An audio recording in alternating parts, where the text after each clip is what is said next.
Olá, eu sou a professora Wellen Senkzuk e vou conduzir com você hoje as discussões da nossa disciplina de História da Língua Portuguesa.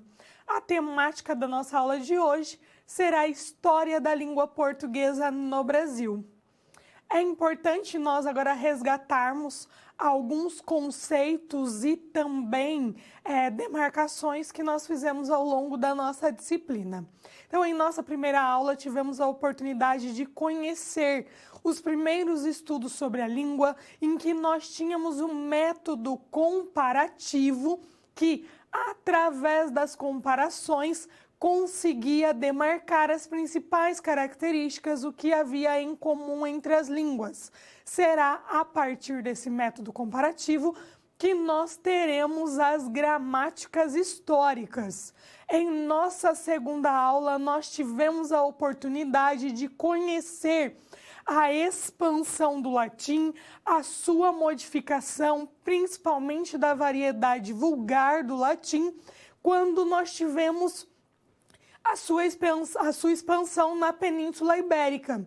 Então, nós conseguimos verificar as modificações dessa variedade vulgar até chegar na formação das línguas românicas, lembrando que a nossa língua portuguesa, ela é caracterizada como uma língua românica. Em nossa terceira aula, nós conseguimos verificar os aspectos internos, fonéticos, fonológicos, morfológicos e sintáticos, demonstrando as transformações do latim até a língua portuguesa. Conseguimos verificar as transformações, as modificações ao longo do tempo e o que nós herdamos do latim, claro, da variedade vulgar desse idioma.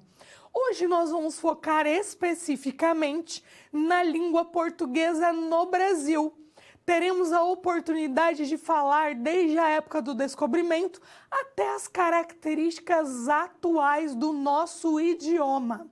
Por isso, convido você agora a conhecer alguns questionamentos que vão embasar as discussões da nossa aula de hoje. Então, primeiramente, nós vamos pensar como a língua portuguesa chegou ao Brasil. Por que nós temos aqui como idioma oficial a língua portuguesa? Pensando nessa chegada ao Brasil, de que maneira as línguas indígenas e africanas influenciaram e enriqueceram o nosso vocabulário? Quais são as influências que nós temos na língua portuguesa? Qual é a herança que nós carregamos no nosso idioma, tendo por base essas outras línguas? Vamos conhecer o papel dos jesuítas no ensino de língua portuguesa, para que nós possamos chegar às discussões de quais as características atuais do português brasileiro e as suas variedades linguísticas que ele apresenta.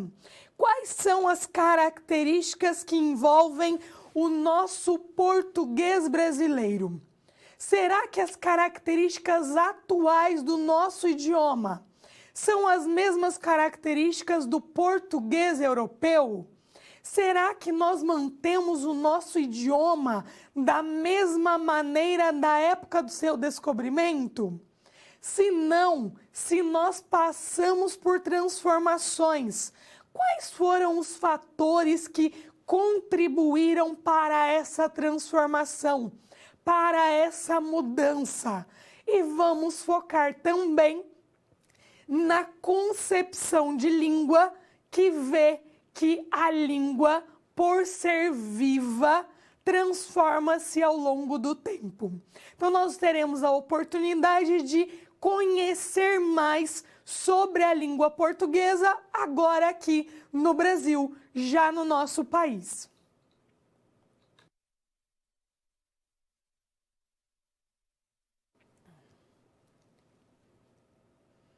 É importante para que nós possamos compreender as características do português atual do nosso idioma, compreendermos como aconteceu a colonização do Brasil.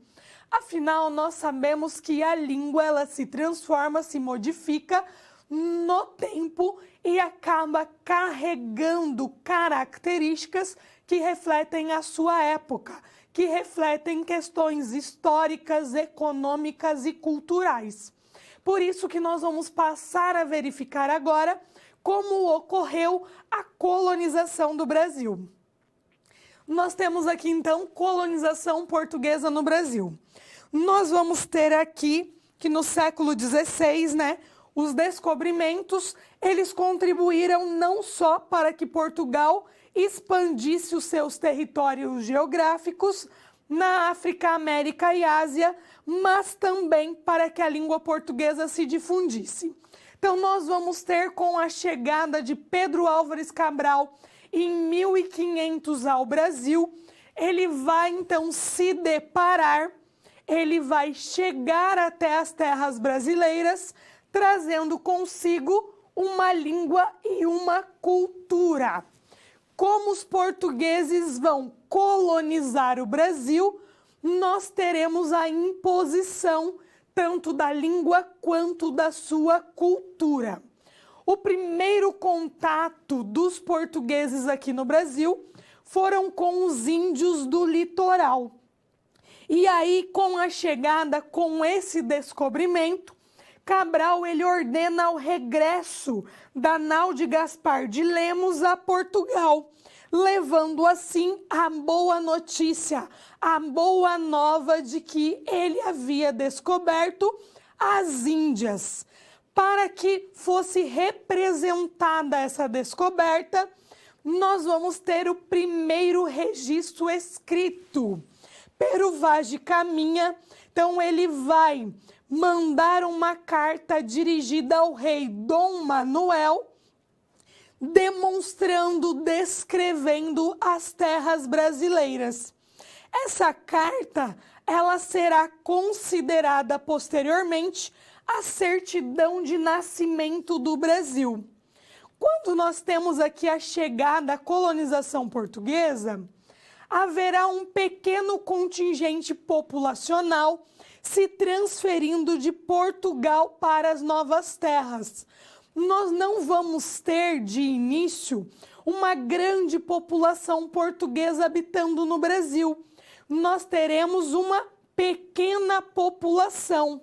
E aí, apesar do Brasil ter sido descoberto em 1500, a efetiva ocupação do território só teve início em 1530. Então, quem vinha para as colônias, os portugueses que eram enviados para o Brasil, eles eram desertores ou condenados ao exílio. É importante nós sabermos essa característica, essa distinção, porque serão estes povos, estas pessoas que vão trazer a língua portuguesa para cá. Então, o número de portugueses que se fixaram aqui era muito menor do que o número de escravos trazidos da África. Então, nós não temos tantos portugueses aqui na colonização do Brasil. Vamos verificar que o povoamento e a implantação da língua portuguesa se deram a partir de 8 focos, pensando na localização litoral brasileira.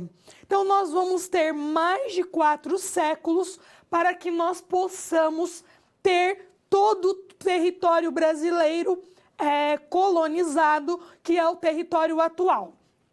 Então, nós vamos ter ali no século XVI, Olinda e Recife, Salvador, São Paulo e São Vicente e o Rio de Janeiro. No século XVII, São Luís do Maranhão e Belém. E aí, no século XVIII, Florianópolis e Porto Alegre. É importante nós verificarmos que, então, são poucos portugueses que chegaram ao Brasil e aqui permaneceram. Nós vamos ter uma população muito maior de indígenas e africanos do que propriamente os portugueses. Por mais que nós vamos verificar que será estabelecido o uso enquanto língua oficial a língua portuguesa, poucas pessoas tinham o seu domínio, já que nós não tínhamos uma quantidade populacional expressiva de portugueses nesta época. Vamos conhecer mais sobre a colonização. Nós vamos sofrer influências sobre a língua. E aí nós vamos ter então a língua portuguesa chegando aqui com poucos portugueses e nós já teremos aqui línguas indígenas, já que os indígenas já habitavam o Brasil.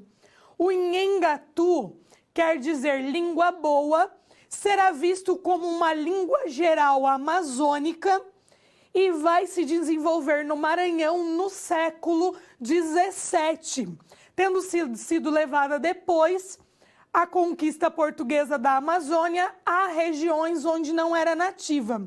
Então, ainda hoje, nós conseguimos encontrar o Nhengatu sendo falado no curso médio do Rio Negro.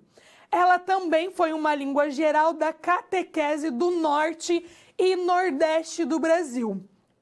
Mas a grande língua geral que irá predominar a maior parte do nosso território será o tupi.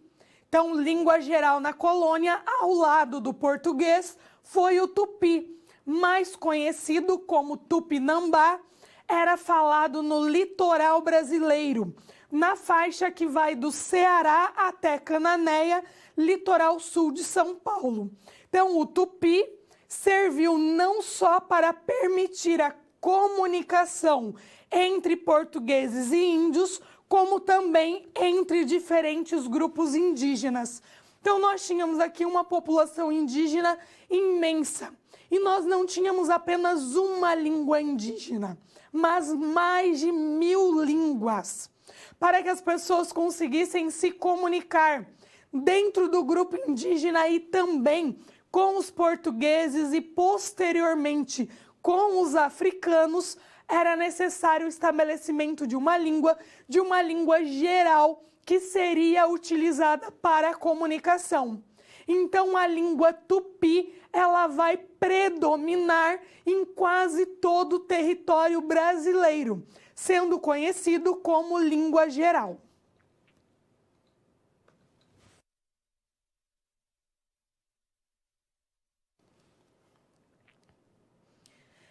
Para que ocorresse a implantação da língua portuguesa no Brasil, muitas etapas foram percorridas, já que nós tínhamos aqui habitantes, então, na época do descobrimento, não era uma terra sem ninguém, uma terra sem população.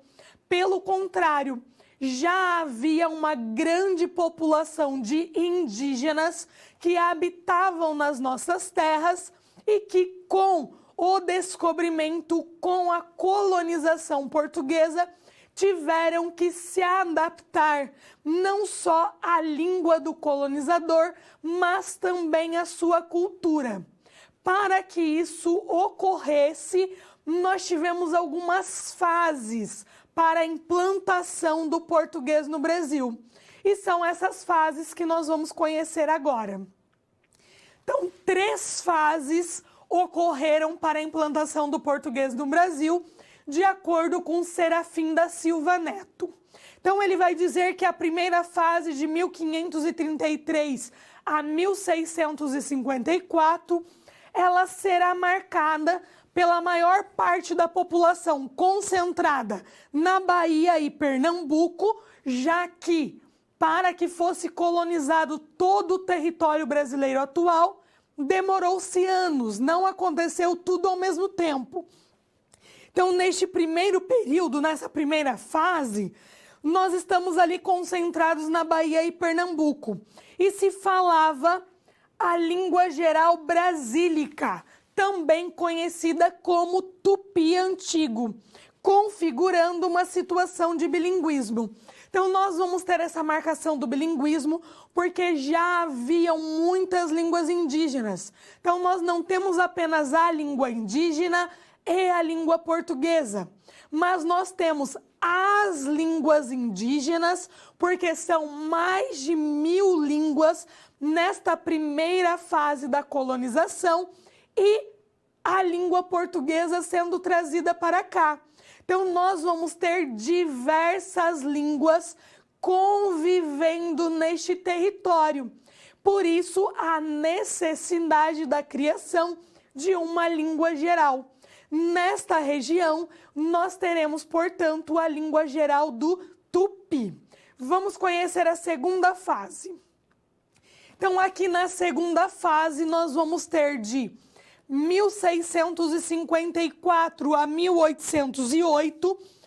A língua geral, então, ela vai perder terreno, porque limitando-se às povoações do interior e aos aldeamentos dos jesuítas. Porque nessa segunda fase já se tem por objetivo a sistematização e a oficialização da língua portuguesa.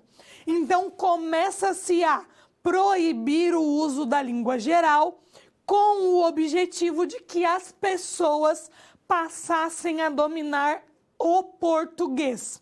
Então, nós vamos ter que o português vai se disseminando na costa e os falares crioulos, índios e africanos sendo praticados no interior.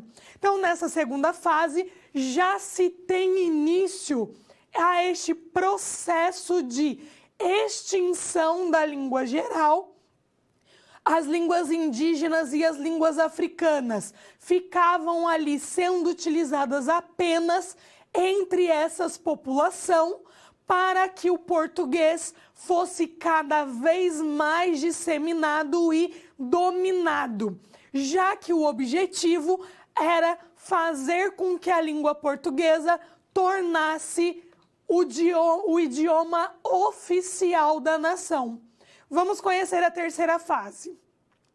Na terceira fase, a partir de 1808, nós vamos ter uma intensa relusitanização. Então, o objetivo vai ser trabalhar com essa ideia do lusitano, da língua portuguesa. E isso vai acontecer no Rio de Janeiro com a chegada de cerca de 18.000 portugueses fugidos da invasão francesa, dobrando, portanto, o contingente populacional da nova capital, quando então surgem novas cidades. O português, que antes estava em apenas um domínio, passa a se difundir para o interior e se distinguem os falares rurais dos urbanos. Então, nós conseguimos perceber, a partir de 1808, essa consolidação da língua portuguesa. Este momento em que a língua portuguesa não está mais somente na capital, não está somente na área urbana, mas passa a chegar também na área rural, fazendo com que mais pessoas a utilizem. Então, nós conseguimos perceber aqui 3 momentos, 3 fases para a consolidação da língua portuguesa.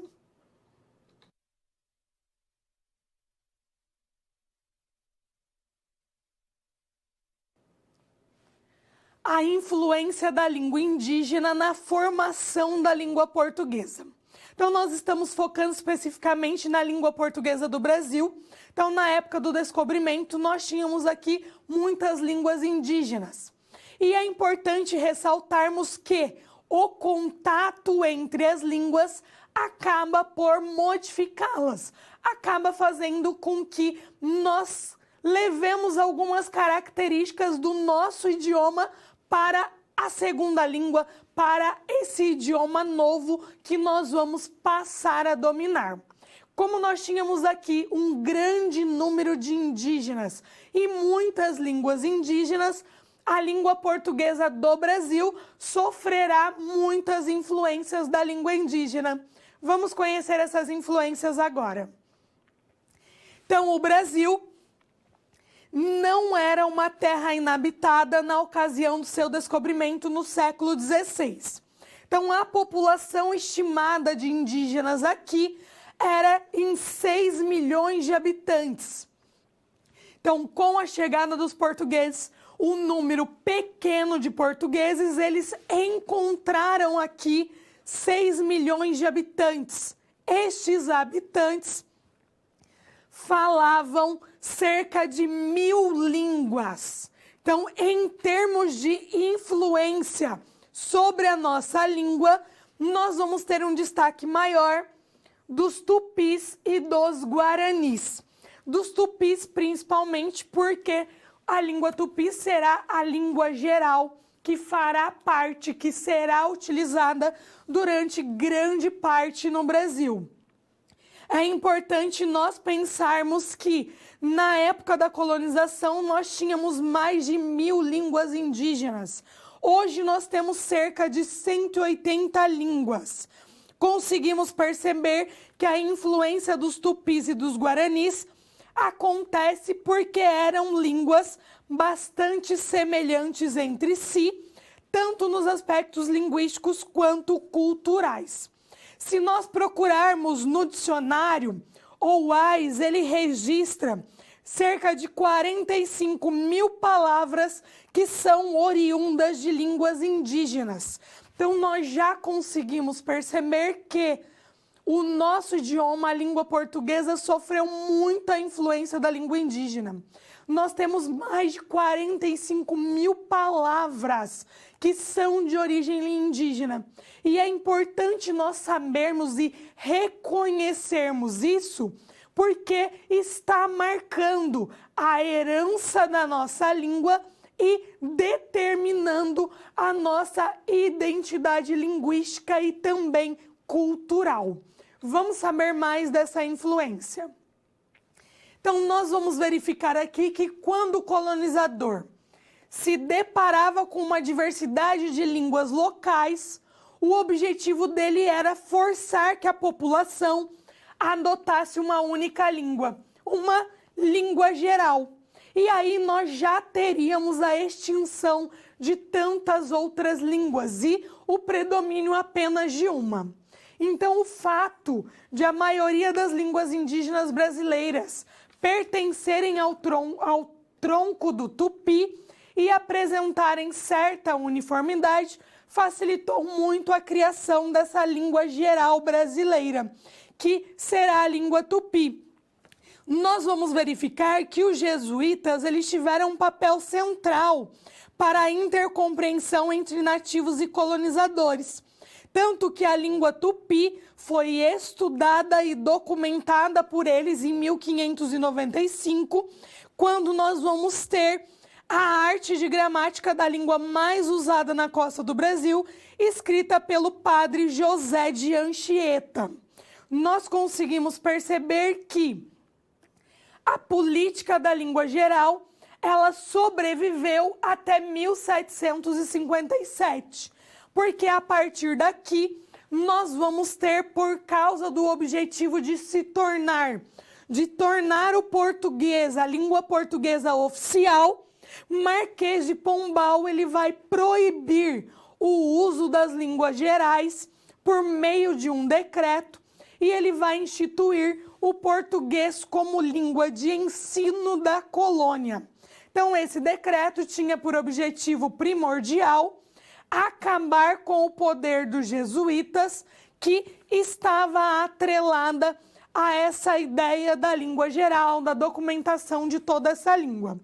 Nós vamos ter em 1770 a expulsão da Companhia de Jesus, a expulsão dos jesuítas, e aí nós vamos ter a marcação de que, quando forçados a usar o idioma dos colonizadores, os índios deixaram nele impressas as suas marcas. Então, nós vamos ter um decreto que proíbe o uso das línguas gerais. A partir de agora, todos deverão utilizar a língua portuguesa. Quando há este contato, quando nós vamos falar um outro idioma, nós acabamos levando características da nossa língua para este novo idioma. Então, além das mais de 45 mil palavras que há registradas, que são utilizadas na língua portuguesa e que têm origem na língua indígena, ainda assim, outras características também serão levadas para a língua portuguesa por causa deste contato existente. Então, nós conseguimos perceber que houve grande influência das línguas indígenas na consolidação da língua portuguesa aqui no Brasil.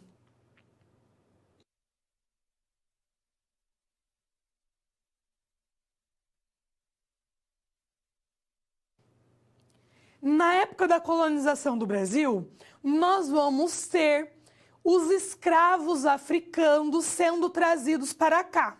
Então, a fim de se obter essa mão de obra, muitos escravos africanos vão vir para o Brasil. Com a vinda desses escravos, nós teremos diversas línguas sendo trazidas para o nosso país. Então, nós já temos aqui a língua portuguesa, diversas línguas indígenas e teremos agora o contato com as línguas africanas. As línguas africanas não vão influenciar tanto a língua portuguesa como as línguas indígenas, mas ainda assim deixarão algumas marcas no nosso idioma. Vamos conhecê-las agora. Então, nós temos aqui que nas últimas décadas do século XVI, os portugueses começaram a trazer os negros do continente africano para serem escravizados e trabalharem no cultivo da cana-de-açúcar.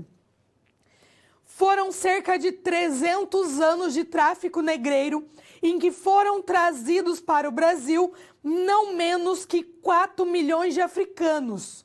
Então, o número de africanos no Brasil era maior do que o número de portugueses.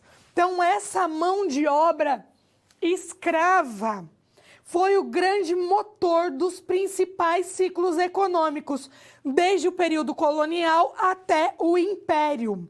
Nós vamos começar a perceber que, como nós já tínhamos aqui a pretensão de extinguir as línguas indígenas e se estabelecer o uso da língua portuguesa, quando os escravos eram trazidos ao Brasil, eles eram separados de forma a evitar que os de mesma etnia e língua ficassem juntos numa mesma região. Então, essa desarticulação e a repressão à sua cultura, dentre outros fatores, não permitiram que nenhuma língua africana se conservasse no Brasil.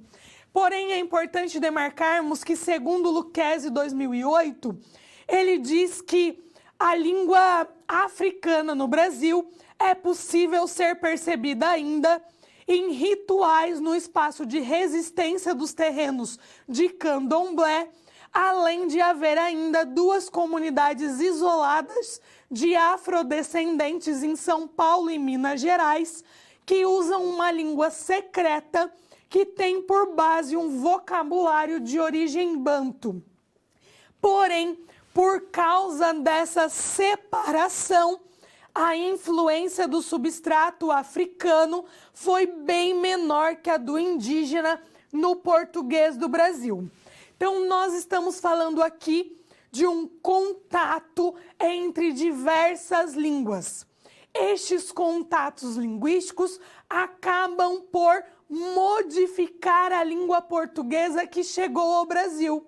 Então, a língua portuguesa que chegou ao Brasil, este português europeu, ao ter contato com diversas línguas indígenas e também línguas africanas, acaba sendo modificado, acaba sofrendo influências desses idiomas.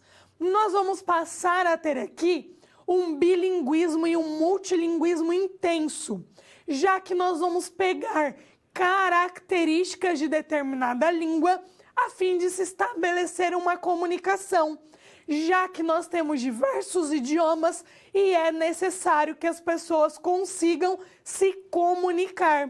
Vamos conhecer agora mais sobre essa ideia do bilinguismo e multilinguismo. Então, a primeira forma de comunicação utilizada pelos colonizadores com os colonizados é chamado de pidgin.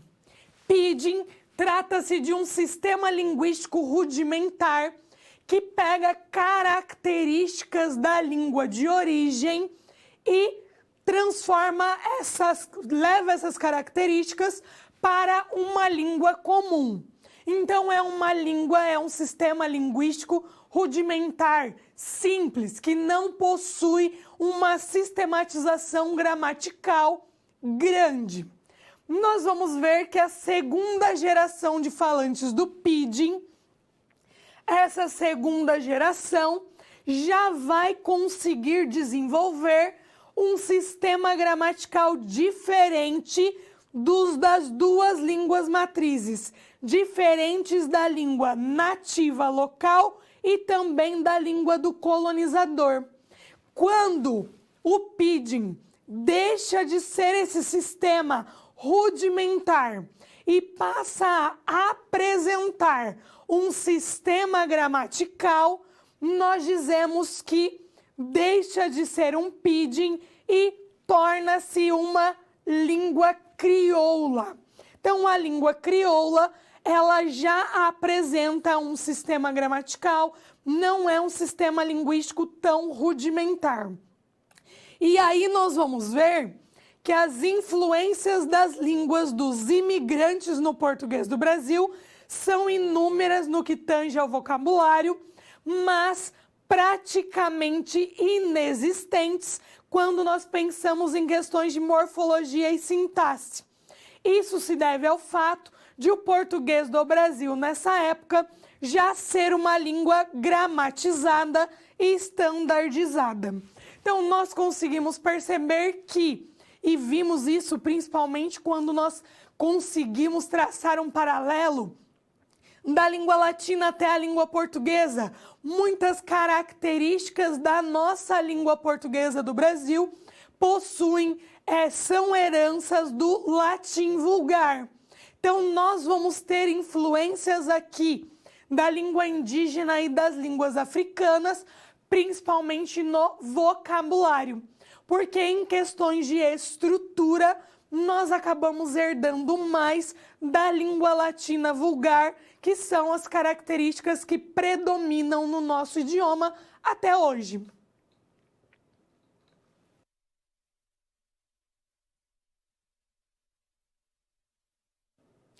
Teremos a oportunidade agora de resolver um exercício que irá dialogar e trazer algumas afirmações relacionadas à formação da língua portuguesa no Brasil. Vamos conhecer este exercício. Então, nós temos aqui um exercício que está na seção 4.2, referente à influência da cultura indígena e africana sobre a língua portuguesa. O exercício é o exercício 3, que pede para que nós analisemos algumas afirmações sobre as línguas gerais brasileiras, verificando se são verdadeiras ou falsas. Primeira afirmativa. O mosaico linguístico existente no território brasileiro na época da colonização fez com que os catequizadores adotassem a língua geral no contato com os índios, que foi uma língua imposta pelo colonizador. Essa afirmativa ela é verdadeira porque nós vamos verificar que a língua geral ela é criada, ela é imposta pelo colonizador a fim de se estabelecer uma comunicação entre todos os grupos indígenas e entre os indígenas e o colonizador. Segunda afirmativa, língua geral é o nome dado à língua falada na totalidade do território brasileiro na época da colonização. Essa afirmativa ela é falsa porque a língua geral ela não era falada em sua totalidade. Não tinha-se essa marcação da totalidade do território brasileiro. Terceira afirmativa, a criação das línguas gerais brasileiras foi facilitada devido à maioria das línguas indígenas brasileiras pertencer ao tronco do tupi e apresentar certa uniformidade. Afirmativa verdadeira, porque realmente é um dos fatores que acabou facilitando a implementação das línguas gerais brasileiras. Quarta afirmativa, uma das línguas gerais brasileiras propagou-se amplamente na região sudeste e foi utilizada até o início do século XX. Outra dessas línguas, conhecida como Nhengatu, propagou-se na região norte e ainda é falada em algumas regiões da Amazônia. Também alternativa verdadeira, nós estamos falando no início aqui da propagação, uma ampla propagação na região sudeste, estamos falando do tupi, e aí na região ali da Amazônia nós tínhamos o Nhengatu. Última afirmativa, a imposição das línguas gerais implica a negação da diversidade linguística e cultural dos povos dominados. Novamente, afirmativa verdadeira, porque quando nós queremos impor, quando nós queremos que se mantenha apenas uma língua, que todos dominem essa língua, nós acabamos por negar que existe no território brasileiro uma imensa diversidade, uma diversidade muito grande. Vamos conhecer então qual seria a alternativa correta. Então, assinale a alternativa que apresenta a sequência correta. Seria a alternativa E, ficando verdadeiro, falso, verdadeiro, verdadeiro, verdadeiro. Então, com este exercício, nós conseguimos trazer mais discussões sobre a influência da língua africana e também da língua indígena na criação, no estabelecimento das línguas gerais brasileiras.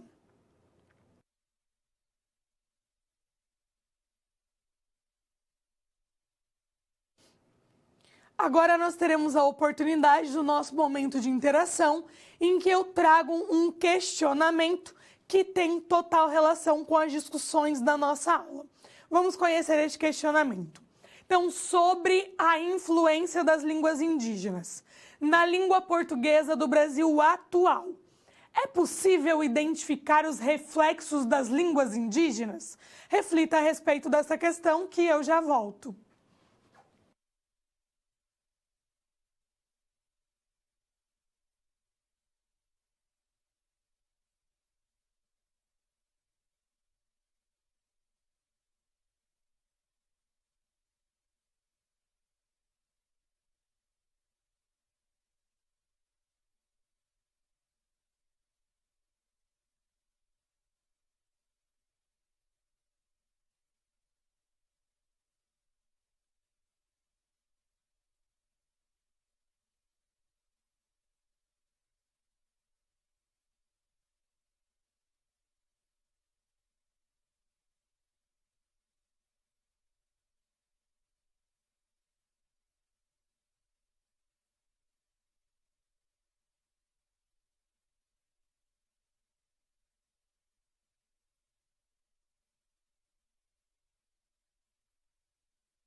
É possível identificar, sim.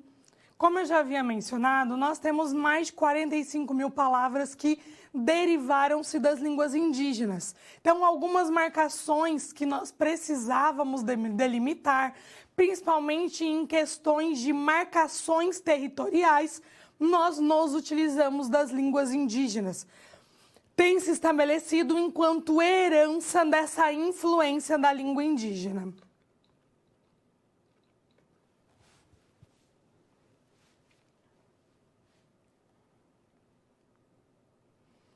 História do ensino de língua portuguesa no Brasil. Então, nós tivemos, com a chegada dos portugueses, com eles, né, a cultura e uma língua sendo trazida e, posteriormente, sendo estabelecida aqui no nosso território.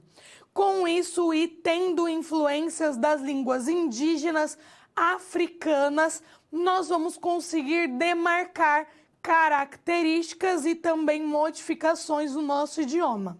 Aí nós vamos passar a conhecer agora a relação estabelecida, como nós tínhamos os primeiros ensinos da língua portuguesa no Brasil, como ele aconteceu. Vamos conhecer agora.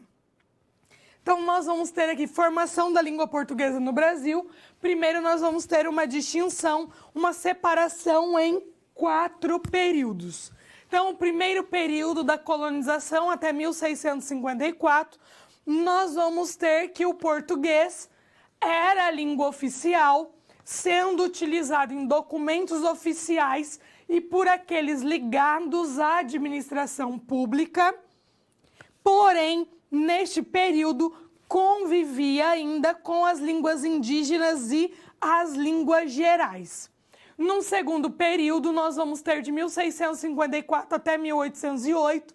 Portugal, então, tomou medidas diretas e indiretas com o intuito de eliminar o uso das línguas gerais, para que a língua portuguesa fosse estabelecida. Isso vai ter maior força com a chegada da família real, havendo, portanto, uma proibição de outras línguas trazida por Marquês de Pombal. Num terceiro período, 1808 até 1822, com a criação da imprensa no Brasil, que serviu de instrumento de circulação da língua oficial. Neste período, nós também vamos ter a fundação da Biblioteca Nacional, tudo com esse intuito do estabelecimento, do fortalecimento da língua portuguesa. Num quarto período, nós vamos ter aí, a partir de 1826, haverá uma discussão sobre a questão da língua nacional do Brasil e sobre o que deveria ser objeto de ensino de língua. Então, uns achavam que a escola deveria ensinar a ler e a escrever, tendo por base a gramática da língua nacional. Então, nós conseguimos perceber aqui diversos períodos, principalmente das modificações, né, a fim de se eliminar a presença das línguas indígenas, das línguas gerais e a consolidação da língua portuguesa.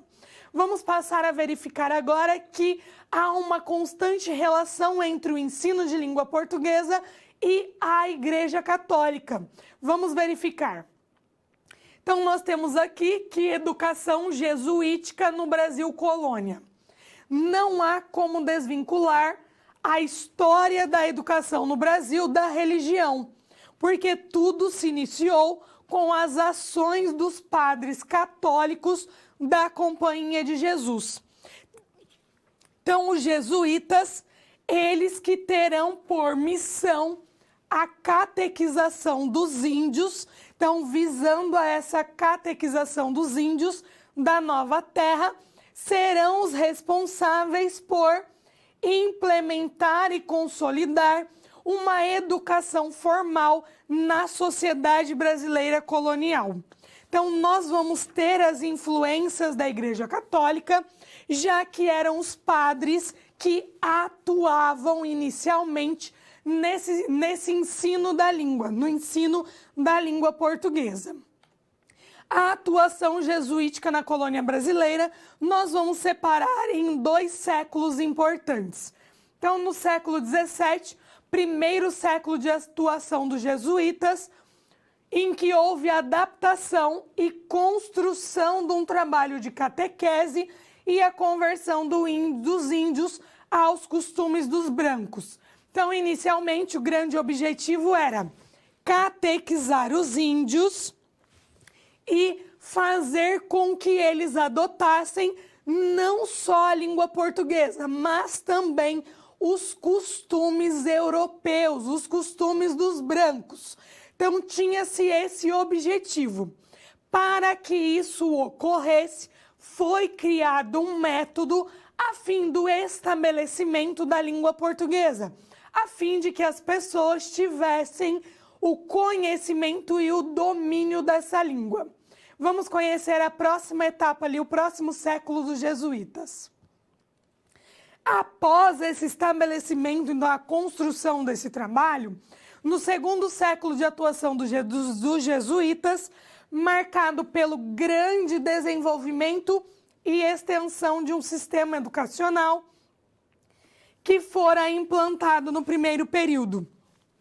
Então, nós vamos ter aqui que os jesuítas, eles vão trabalhar, estudar, sistematizar a língua tupi, essa língua geral, porque através dela eles vão conseguir se comunicar com os indígenas e a partir daí ensinar a eles a língua portuguesa. Então, para isso, eles vão ter um método, eles vão criar um método para essa sistematização. E aí nós vamos ter um jesuíta, né, um dos padres responsáveis por isso. Vamos conhecê-lo. Então, Manuel da Nóbrega, ele será, então, um dos líderes da primeira missão jesuítica. Ele quem criou uma escola de ler e escrever, sendo a primeira escola primária. Além disso, ele organizou um plano de estudos de 2 fases.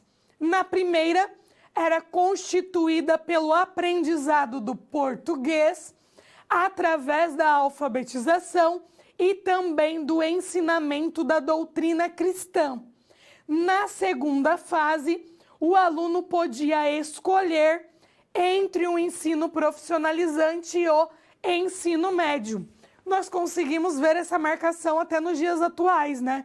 Nós ainda temos esse estabelecimento. Então, sob o comando de Manuel da Nóbrega, foram fundadas 5 escolas de instrução elementar e também mais 3 colégios.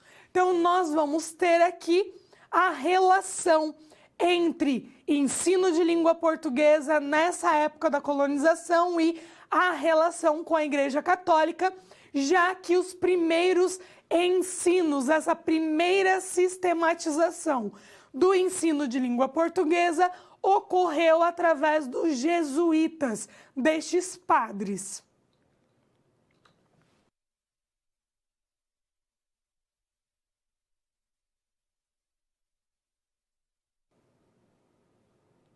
Sabemos que há uma constante relação entre o ensino de língua portuguesa no Brasil e a Igreja Católica, já que o estabelecimento dos ensinamentos iniciais será através dos padres, através dos jesuítas.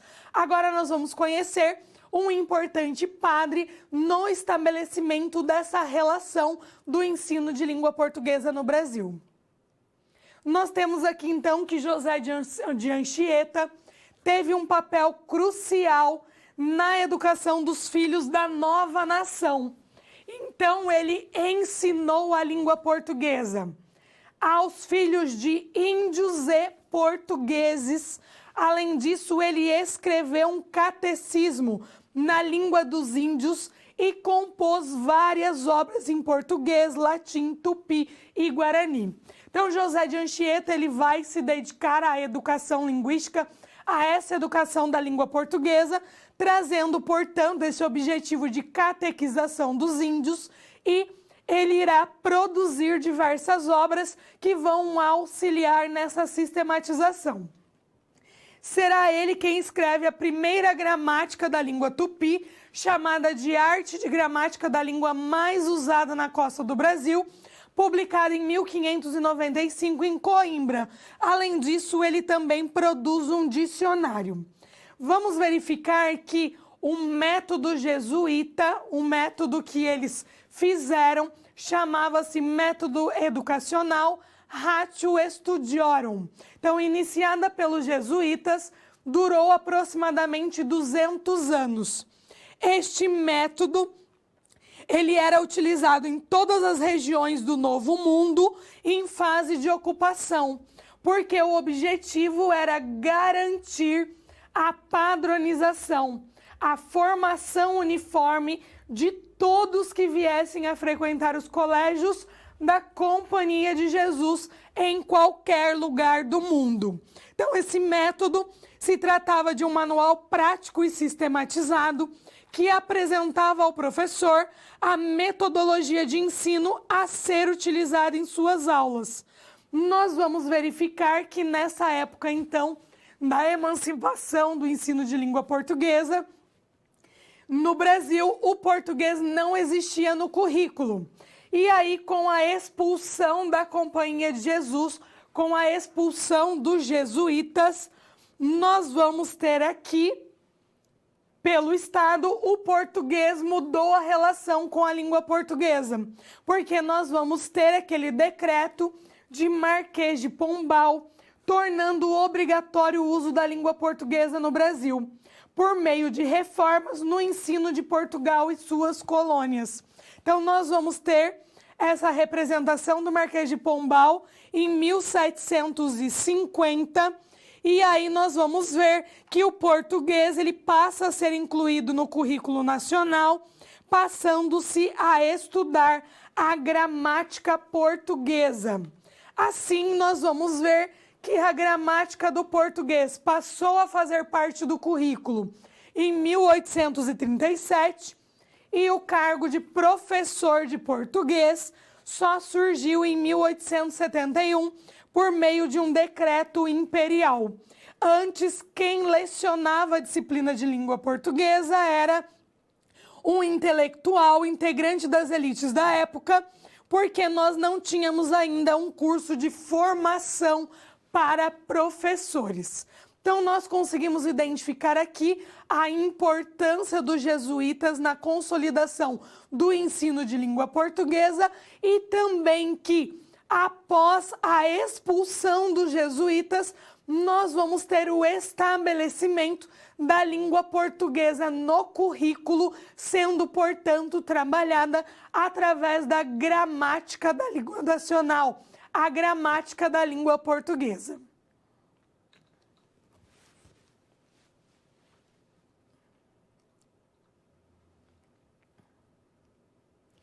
Na época da colonização, nós tivemos então a chegada dos portugueses, que se depararam com um número imenso de indígenas e, por causa da escravidão, nós vamos ter também muitos africanos sendo trazidos para cá.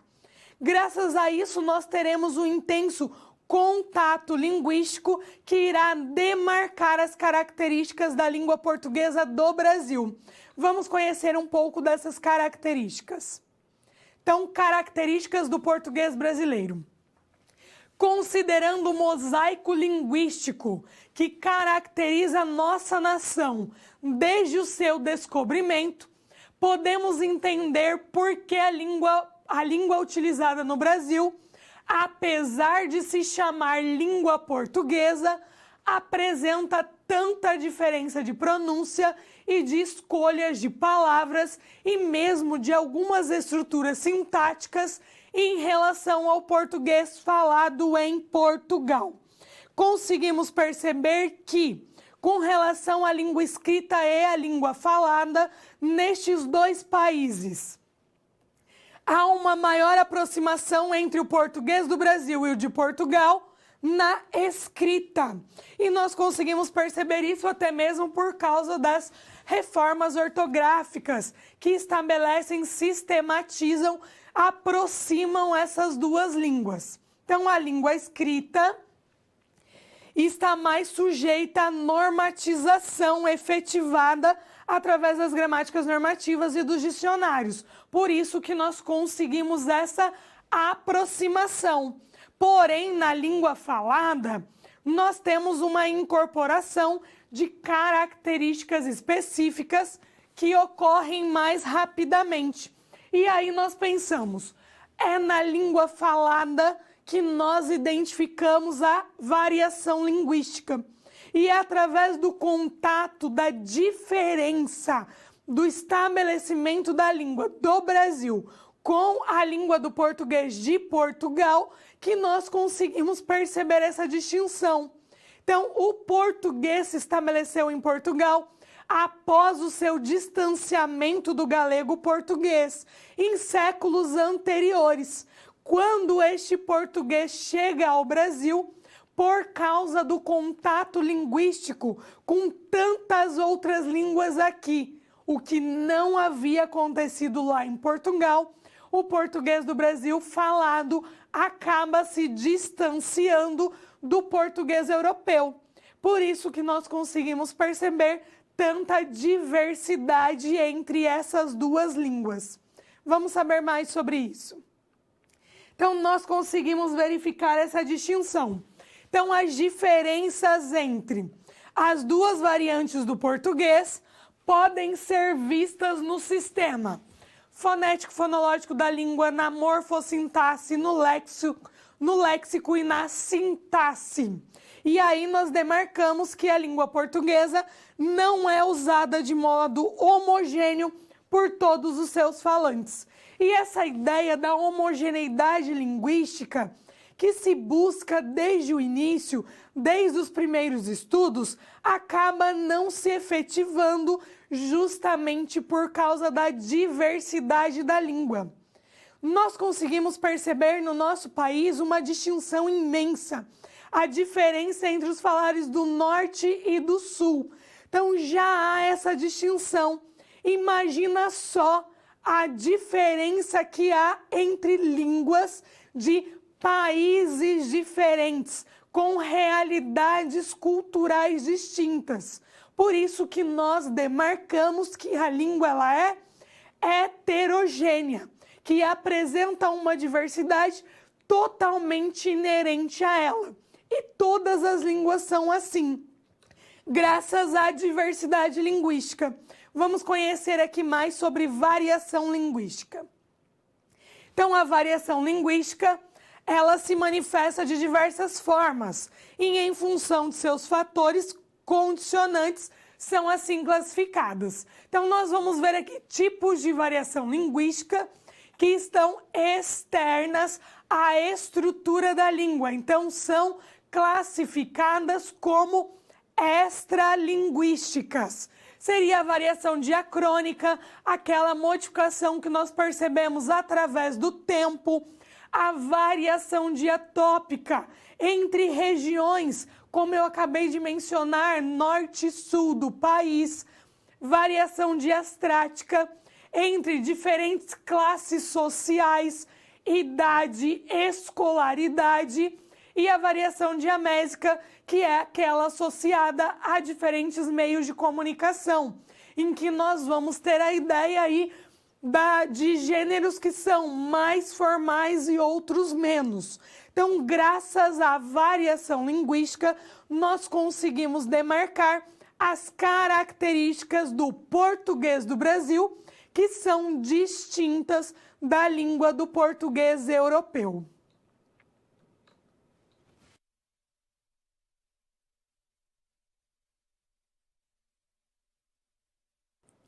Quando nós falamos em língua portuguesa, no estabelecimento da língua portuguesa do Brasil, sempre pensamos, sempre somos colocados a questionar da relação existente entre o português do Brasil e o português europeu, o português de Portugal. Então agora nós vamos ver algumas semelhanças relacionadas à estrutura interna destas línguas. Vamos conhecê-las.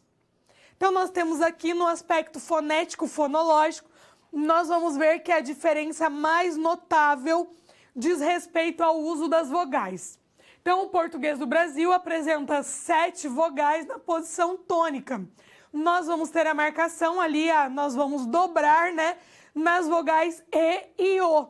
Já o português europeu apresenta uma vogal a mais, uma variação do nosso A.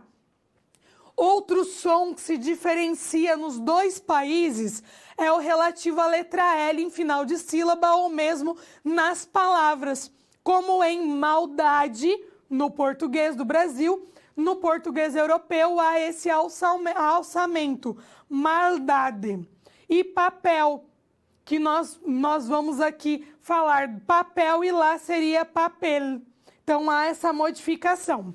Com relação à sintaxe, no Brasil é comum nós utilizarmos o gerúndio, ficando na construção, estar mais gerúndio. Ela está esperando o ônibus. Em Portugal, eles não vão realizar essa construção do gerúndio, mas eles vão se utilizar estar a mais verbo no infinitivo. Então, ficaria está a esperar o autocarro. Então, nós já conseguimos perceber aqui também distinções relacionadas aos fatores internos no que diz respeito à sintaxe das duas línguas. Com relação ao léxico, há muitas diferenças, nós conseguimos perceber aqui neste quadro. Então, no Brasil, nós utilizamos a aeromoça ou comissária de bordo. Em Portugal, chama-se hospedeira. Água sanitária no Brasil, em Portugal, é lixívia.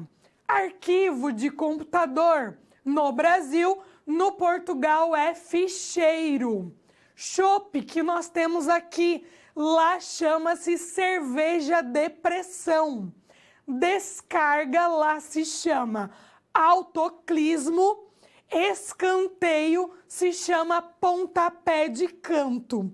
Então, aqui nós temos apenas alguns exemplos no âmbito do léxico, que já demarcam a heterogeneidade das duas línguas e também o distanciamento entre elas, já que nós tivemos realidades diferentes na hora do estabelecimento de cada uma dessas línguas. Por isso que é perceptível essas modificações, essas mudanças. Nós conseguimos perceber que há muitas similaridades, principalmente graças à reforma ortográfica, mas ainda assim também é possível perceber o distanciamento. Vamos conhecer um outro exemplo. Então, nós temos aqui no aspecto morfossintático, com relação ao uso de diferentes conjuntos de palavras para expressar uma ideia em colocações ou expressões. Então, no primeiro quadro ali nós temos português europeu, o que acontece tanto no português brasileiro quanto no português europeu e o que acontece no português brasileiro. Então, esses dados estão na obra de Hilary Basso, 2009. Então, no português europeu, nós temos feito um burro, tanto lá em Portugal quanto aqui no Brasil, teimoso como uma mula, e ainda se usa no português do Brasil, que nem a mulher do piolho. Um outro exemplo no português europeu, como uma gralha, nos dois países nós encontramos falar pelos cotovelos, no português brasileiro, mais que o homem da cobra. O último exemplo, no português europeu, como os trovões, nos dois países, feio de doer, no português brasileiro, como a mulher do guarda. Então, nós conseguimos verificar, com base nesses aspectos internos da língua, qual é a situação relacionada às distinções entre as duas línguas, português europeu e português brasileiro. Então, é possível identificar toda essa distinção, toda essa diversidade e também características que os aproximam.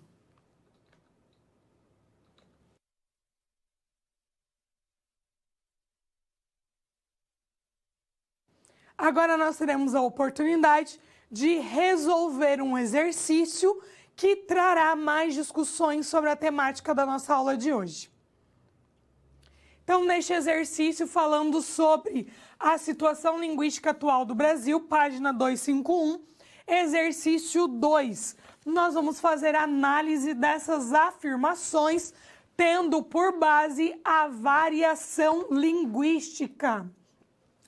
Primeira afirmação: o português falado no Brasil é uma língua uniforme em todo o território do país, pois as diferenças regionais existentes são desprezíveis diante da uniformidade da língua culta. Então, nós conseguimos perceber que essa afirmação ela é falsa, porque não existe uma língua uniforme pensando em variação linguística.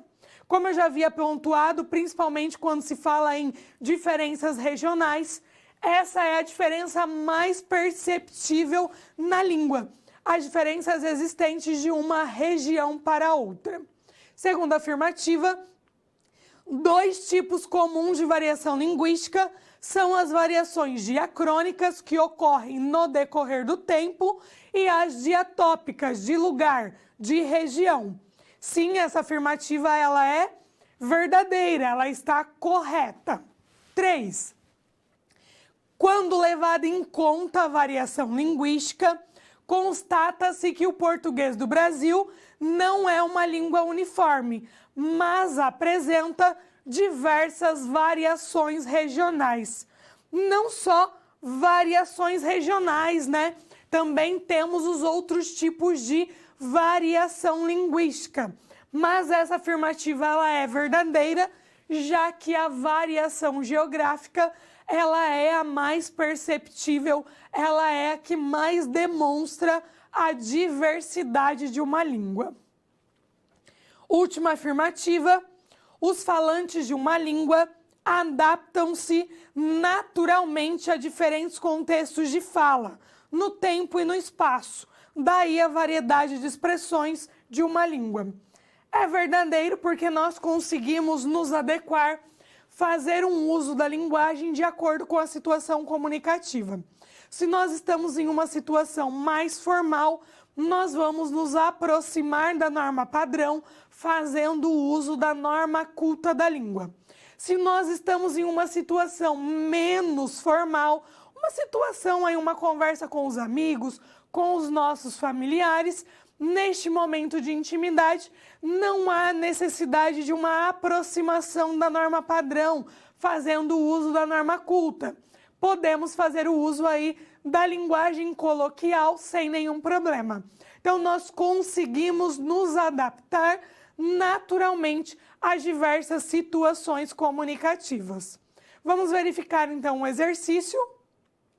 Nós conseguimos verificar, então, que nós temos 2, 3 e 4, enquanto correto, ficando, portanto, está correto que se afirma em alternativa E, 2, 3 e 4 apenas. Assim, nós conseguimos retomar essas características da variação linguística e marcamos novamente essa ideia da heterogeneidade.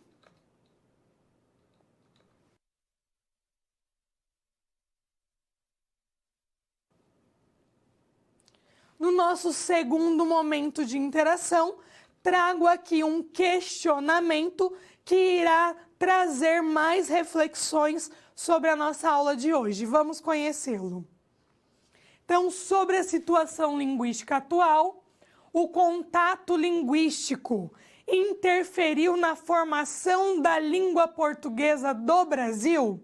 Reflita a respeito dessa questão que eu já volto.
com relação a esse questionamento do contato linguístico, se interferiu na formação da língua portuguesa do Brasil, nós recebemos aqui uma contribuição de Santa Cruz do Capibaribe, que diz assim: sim, a língua portuguesa foi se modificando ao longo do tempo em contato com as outras línguas presentes no Brasil.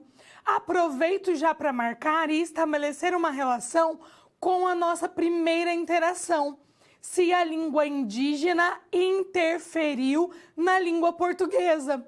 E aí nós temos a contribuição deste mesmo polo que dizia assim: sim, no léxico foram introduzidas muitas palavras, como por exemplo, pipoca, mandioca, tamanduá, algumas cidades e nomes próprios, Iara, Paraná, entre outros, e há uma forte influência na música e nas comidas.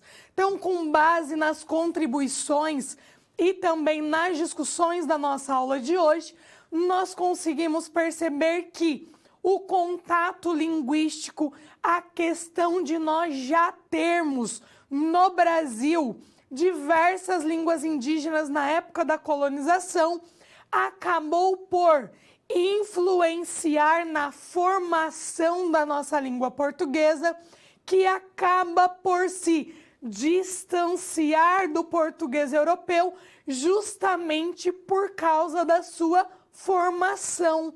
Nós tivemos aqui, na época da formação da língua portuguesa, uma realidade totalmente distinta da que aconteceu em Portugal. Então, nós conseguimos perceber principalmente influências da língua indígena, já que nós tínhamos mais de 1000 línguas indígenas aqui que acabaram por influenciar muito na nossa língua portuguesa. A língua africana também influenciou, em uma quantidade menor, porque quando os africanos foram trazidos para o Brasil, já se tinha a ideia da consolidação da língua portuguesa. Por isso, eles foram separados a fim de que a língua africana não se fortalecesse, mas que ela fosse enfraquecida e tivesse, portanto, a marcação, a consolidação da língua portuguesa. Quando nós conseguimos compreender que o contato linguístico influencia na formação de uma língua, somos levados a considerar, e mais do que isso, a compreender o porquê da nossa língua ser heterogênea. Por que que ela apresenta uma variação inerente a ela? Isso tudo graças aos diversos contatos linguísticos ao longo de sua formação.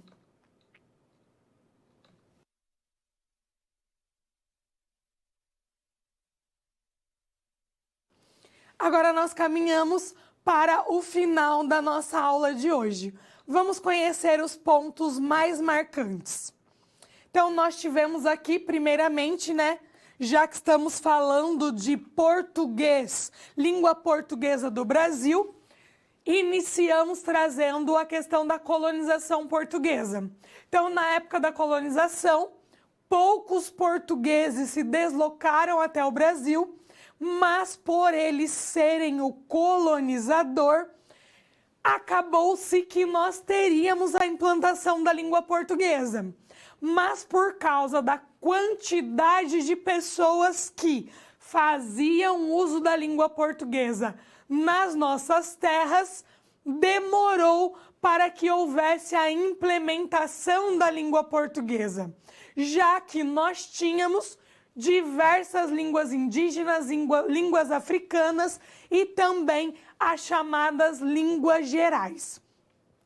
Como já fora mencionado, as línguas indígenas.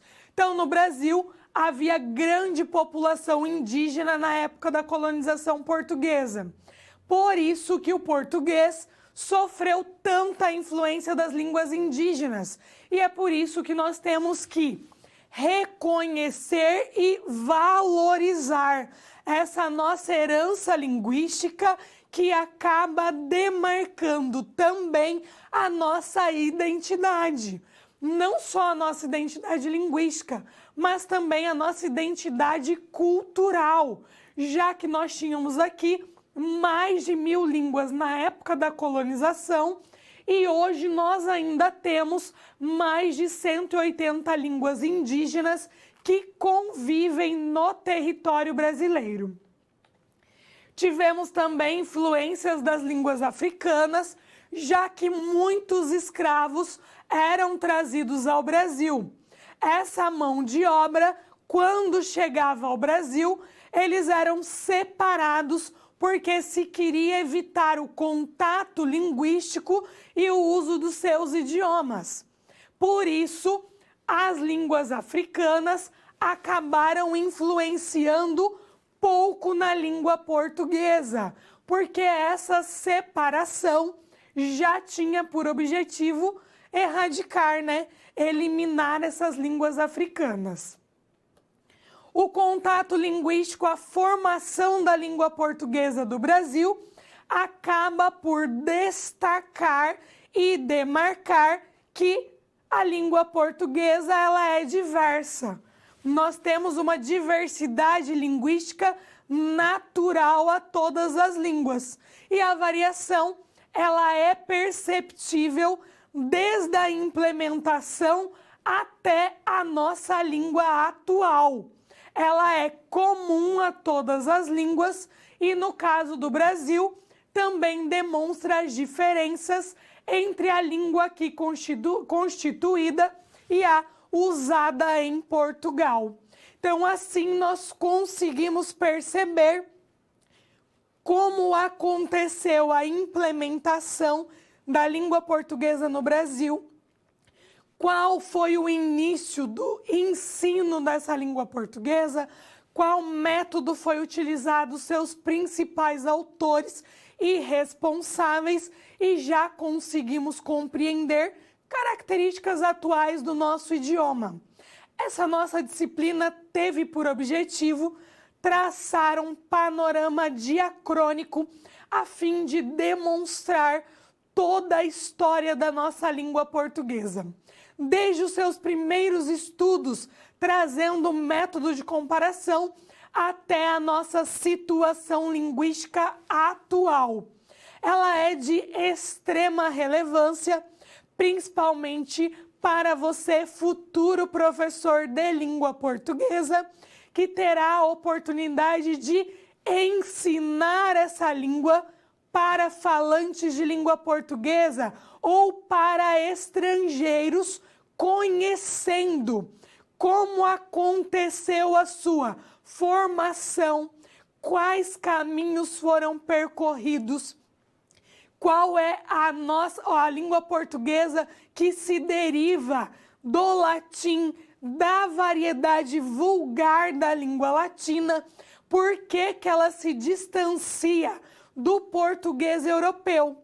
Todas essas informações são relevantes na prática de sala de aula, quando nós vamos explicar o porquê da diversidade, qual a importância da sistematização, por que ocorrem as reformas ortográficas. Então, assim, espero que você tenha tido a oportunidade de conhecer mais sobre o nosso idioma e que você leve para a sala de aula, para o seu futuro nessa profissão, as ideias trazidas nessa disciplina. Desejo a você, portanto, bons estudos e até uma próxima oportunidade. Tchau, tchau!